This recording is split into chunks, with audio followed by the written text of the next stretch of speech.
At camp, it happens fast.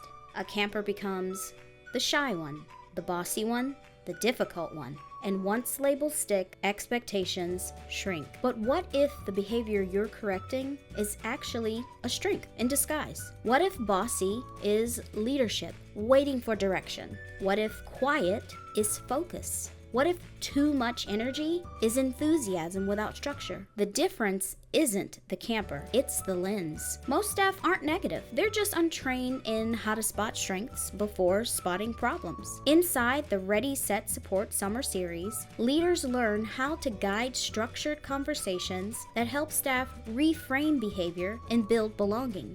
When staff start with strengths, responses become intentional, conversations become respectful, and campers rise to the expectations we set. Ready to train your team to see differently this summer? Get the full Ready, Set, Support Summer Series and lead the shift.